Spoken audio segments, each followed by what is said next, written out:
Hey guys, welcome back YouTube, back into SJI Studios. Now, in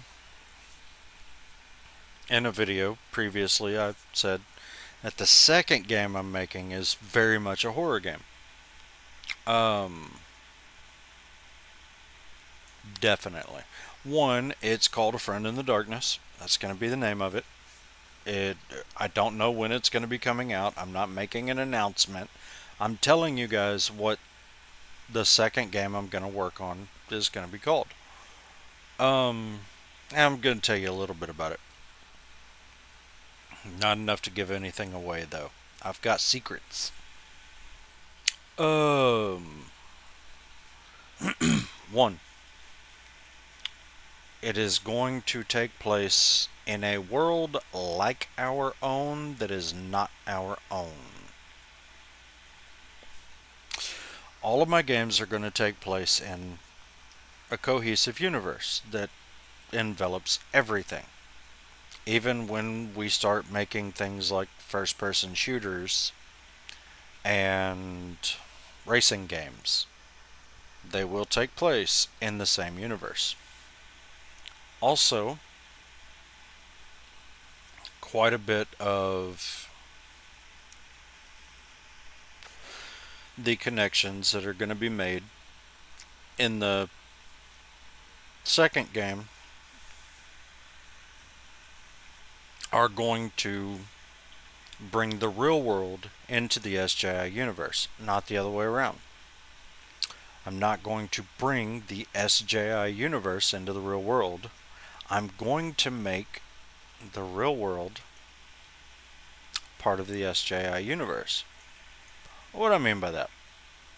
I have it all planned out. It's all on this computer in a text file, little connections between each game and the universe and what the universe as a whole is. And in the second game, in A Friend in the Darkness, I'm going to be bringing a couple of real world places into it.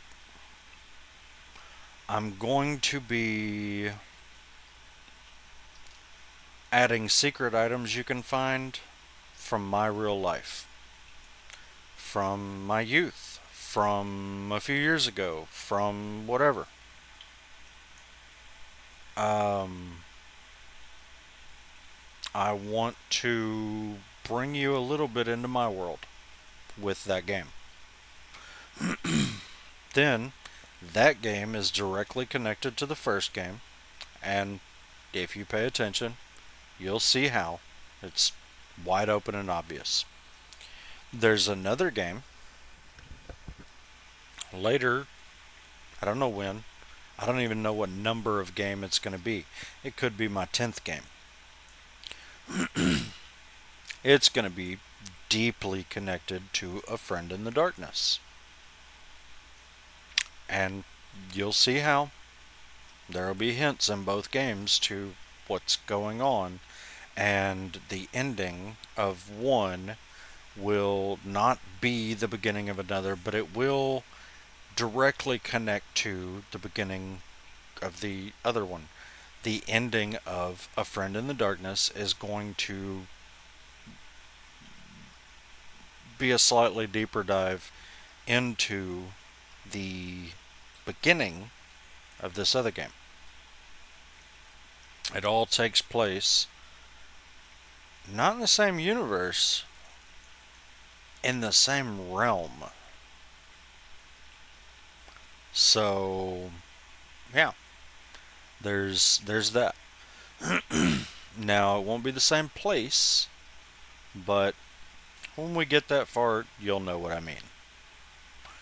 Many of you will figure this out, and you'll know what I mean at the end of game two. Um, A Friend in the Darkness. Now, what is A Friend in the Darkness? Without giving away too much, it is a survival horror game like the old school, awesome, I miss them survival horror games.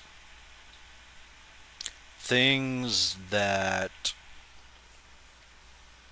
I loved when I was young, things that I loved in my 20s, my late teens, my early teens. The first Resident Evil, that game was amazing. It looked like crap because of the limitations of the hardware at the time. Then Resident Evil 2, Resident Evil 3, Resident Evil Code Veronica, Clock Tower 2 and 3, I believe. Silent Hill, Silent Hill 2, Silent Hill 3, all of the Silent Hills until the one where throughout the whole game you're actually sitting in a therapist office. That one was a little weird. A lot of people say Downpour was a piece of crap. I disagree. It's a personal opinion. I disagree. Was it the best Silent Hill? No, not by far. But it was good. Um, Dino Crisis kind of fit into the whole Dino Crisis series kind of fit into the survival horror genre. Um, Also, Fatal Frame. The Fatal Frame games were amazing.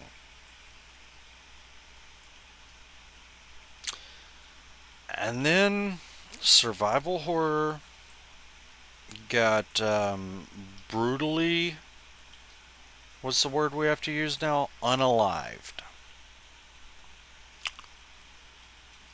It stopped happening. There were no more games like that. There were games where, in a horror situation, you were playing as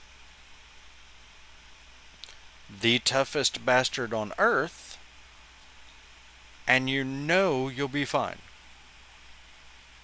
There's no horror to it. It's a deep action game with some horror themes. No, I find that rude. I want to bring back the survival horror genre. Now, I would like to know in the comments, would you like to see the old cameras, the solid static camera that doesn't move, has a horrible camera angle because something's sneaking up in front of you? Or would you rather see a dynamic camera that moves around on its own, um, shows you the world around you, or player controlled camera? Because either way, it's still going to be a survival horror game that's not going to have just all of the ammo ever laying around waiting for you. As a matter of fact, ammo's not going to be a thing in A Friend in the Darkness. Combat is, though. You'll see what I mean. But I want to terrify you. I want to make you nervous playing this game. Oh my God, is this going to happen? Is this going to happen? Am I going to make it through? Am I about to die again? Am I going to lose my save? That's that's the experience I want to create. Why? Not to be mean to you, because I loved it. Playing Resident Evil, let's say Resident Evil 3, right? I'm playing Resident Evil 3. I hit this save spot, a little safety zone, and I'm like, alright. And I save, and I go on a little while, and I know, I know that I've been playing for long enough that I'm coming up on another save spot. And then Nemesis busts through the freaking wall, and oh crap, what do I do? So then I make the wrong choice the first time, and I turn around and I start shooting him. And then, oh no, I'm back at that last time I saved. Oh no. And then, you keep going, then you get to him again, and he breaks through the wall again. You still get a little startled. You're like, oh, shit. And you remember that this didn't go well last time, and you run. You go in the save room, and he doesn't go in the save room with you. And you save. Now, you've saved. You're not starting all the way back over where you were, but you do know that as soon as you leave that room, he's coming for you. Cheeks may get clapped. Yeah, that was awesome. Silent Hill Silent Hill 2, I think, was probably my favorite. Silent Hill 2, I've got a homeboy that told me about his experience with Silent Hill 2, and I laughed at him because he was watching me play, and I didn't make the mistake he made. There's a stairway in Silent Hill 2. Some of you, immediately, you're like, oh my god. Some of you don't know what I'm talking about.